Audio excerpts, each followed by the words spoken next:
pour un nouvel atelier cuisine à Mont-Saint-Martin au sein de l'association Avicenne. Nous recevons comme d'habitude Cécilia, notre diététicienne nutritionniste. Bonjour Eliane et bonjour tout le monde. Voilà, et aujourd'hui il fait chaud, c'est l'été. Donc Cécilia a, on va dire, aménagé une recette qu'on devait faire au départ. Elle va nous présenter tout d'abord les différents jus de légumes qu'on peut acheter dans le commerce en nous expliquant comment bien regarder les étiquettes.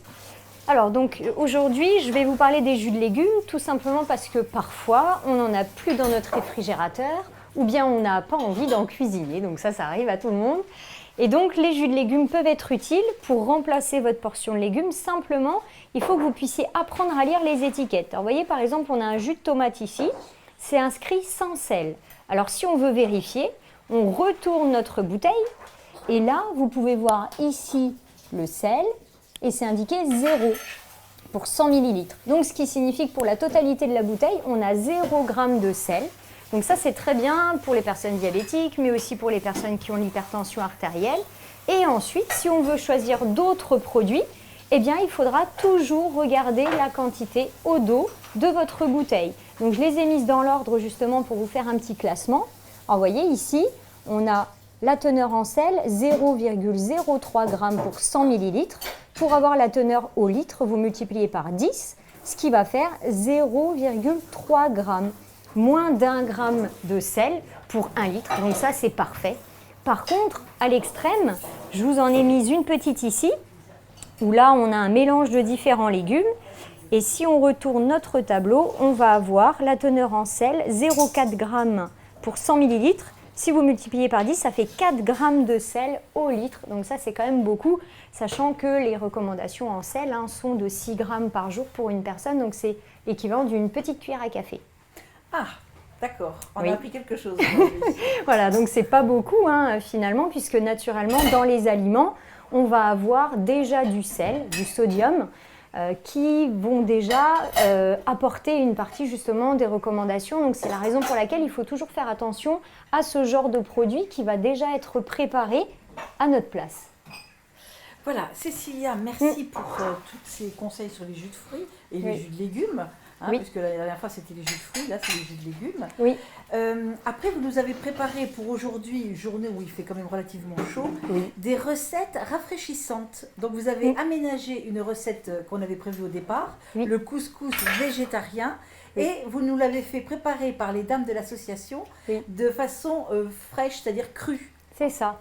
Donc effectivement, nous avons une recette Sophia qui est le couscous végétarien, où habituellement, dans la recette initiale, nous devons cuire les légumes. Donc là, vous voyez qu'on a des carottes, des courgettes, de l'oignon, de l'ail. On va avoir des pois chiches qui vont représenter la protéine végétale de notre plat. Donc ça permet justement de remplacer la viande pour les personnes qui n'ont pas envie de manger de viande. Et on va avoir également un petit peu de raisin sec, donc ça aussi c'est intéressant, ça va apporter le côté sucré, des petites épices. Et là, donc cette déclinaison-là, aujourd'hui, elle est crue. Donc vous voyez que la semoule est déjà prête. En plus, on a choisi de la semoule au blé complet, donc pour les personnes diabétiques, c'est parfait, puisque ça va avoir un impact moins violent sur la glycémie. On a coupé les carottes et les courgettes en brunoise, on a réservé nos pois chiches, les raisins secs, et puis on va rajouter des condiments. Donc on a pris un petit mélange d'épices à couscous. Et d'ailleurs, je vous ai rapporté pour que vous puissiez voir qu'il existe dans tous les magasins, que ce soit des magasins conventionnels, des magasins bio, peu importe où vous allez. Aujourd'hui, vous avez beaucoup de mélanges d'épices en fonction de vos goûts. Ça peut être couscous, ça peut être italien. Finalement, on en a un petit peu pour toutes les sauces, justement. Voilà. Donc vous avez aussi ail et oignon. Oui, tout à fait, qu'on a fait suer. Donc là, ce sont les deux seuls de la préparation qui ont été chauffés. Et tout le reste est cru, bon, à part la semoule, bien sûr, qu'on a fait gonfler dans l'eau. Donc Princia va mélanger tous les ingrédients selon les directives de Cécilia. À toi, Cécilia. Oui. Donc Princia, vous pouvez déjà mettre devant vous les pois chiches. Donc là, vous versez le bol complet dans la semoule. Voilà, et puis ensuite, vous pouvez suivre, mettre les courgettes ensuite. Donc là, vous avez 2 bols donc, qui ont été coupés en brunoise. Donc là, on vide la totalité.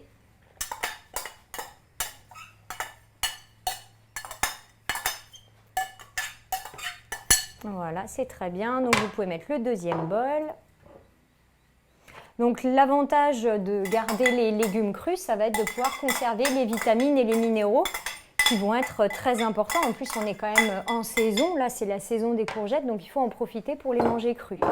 Surtout qu'en période de chaleur, on perd avec la transpiration les vitamines et les minéraux. Tout à fait, oui. Donc voilà, ça fait double effet. C'est ça.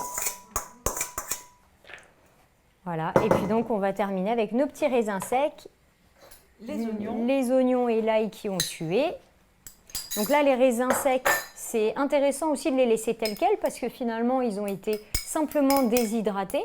Et donc, on a aussi tout le contenu vitaminique puisque c'est un concentré de vitamines et de minéraux sans l'eau. Donc, c'est aussi intéressant d'en intégrer. Et puis, on va rajouter nos petites épices. Donc là, le petit mélange. Déjà tout prêt. Après, si vous avez vos propres épices, vous faites le mélange vous-même. Et on aurait pu rajouter des aromates fraîches, donc de l'amande fraîche, de la coriandre si on avait voulu. Là, bon, j'ai revisité en partie la recette et je n'ai pas rajouté voilà, d'épices et d'aromates. Donc là, on mélange bien tout. Et ce qu'on pourrait rajouter également pour apporter un peu de liant à tout ça, ce serait un filet d'huile d'olive. Voilà, parce que finalement, là, on a notre préparation qui est sèche. Donc effectivement, voilà, l'huile apportera un petit peu d'onctuosité. D'accord. Eh bien, déjà, la première recette est très appétissante. Vous avez embrayé sur quoi, alors, Cécilia, avec les dames d'Avicenne? La deuxième recette, c'est un sorbet à la fraise. Donc, c'est une recette également qui est toute simple, où on va utiliser des fraises surgelées qu'on va mettre dans un blender. On va mixer jusqu'à l'obtention d'une pâte homogène, enfin en tout cas une préparation qui va être suffisamment onctueuse et on pourra la manger telle qu'elle. Donc là, l'avantage, Eliane, ça va être que ce sorbet va être intéressant pour les personnes diabétiques, ceux qui font attention à leur ligne et surtout les enfants qui doivent quand même faire attention à la quantité de sucre consommée tous les jours. Deuxième recette rafraîchissante, quand il fait chaud comme ça, c'est donc le lait d'amande aux fraises, Cécilia. Oui, tout à fait. Alors, comment vous avez procédé pour faire ce lait d'amande aux fraises? Eh bien, là, on a utilisé aujourd'hui des fraises qui étaient surgelées, mais on peut utiliser des fraises fraîches qu'on va mettre dans notre blender. Pour sucrer un petit peu, on va rajouter un petit peu de dattes, donc 2 dattes précisément pour 250 g de fraises à peu près. On va mettre une grosse poignée d'amandes, donc ça va être à peu près 60 g, un petit filet de citron et on va ajouter le liquide qui va être de l'eau en bouteille. Et oui, donc là, il n'y a pas de lait à l'intérieur. Et on va mixer l'ensemble jusqu'à temps qu'on ait une préparation bien lisse, donc en évitant d'avoir encore des petits grains à l'intérieur. Et vous pouvez servir frais, aussitôt. Si vos fraises sont congelées, vous servez aussitôt. Et si vos fraises sont fraîches, vous les réservez un petit peu au réfrigérateur. Et pour la dernière recette rafraîchissante d'aujourd'hui, Princia est en train de servir le sorbet à la fraise qui a été concocté ici par les dames d'Avicenne. Alors Cécilia, ça se passe comment pour faire un sorbet comme ça? Eh bien, vous prenez tout simplement des fraises surgelées et c'est tout. Il n'y a pas besoin d'ajouter d'autres ingrédients, que ce soit de l'eau ou du sucre ou un yaourt. Là, en fait, on a uniquement mis des fraises surgelées qu'on a mixées. Alors, si il vous manque un peu de quantité et que vous avez un outil un peu gros, on peut rajouter un petit peu d'eau. Mais auquel cas, les fraises se suffisent à elles-mêmes et c'est très bien. Et donc, on peut remplacer les fraises par d'autres fruits de saison, je suppose. Ah oui, tous les fruits de saison, que ce soit des abricots, des pêches, des nectarines, des cerises, des mirabelles, parce qu'on est quand même en région où les mirabelles poussent. Vivement le mois d'août, oui. Mois de la mirabelle. C'est ça. Voilà, donc on se retrouve pour une prochaine séance atelier cuisine pour personnes diabétiques ou pour personnes qui veulent faire attention à leur alimentation, ici à Avicenne, à Mont-Saint-Martin. Merci.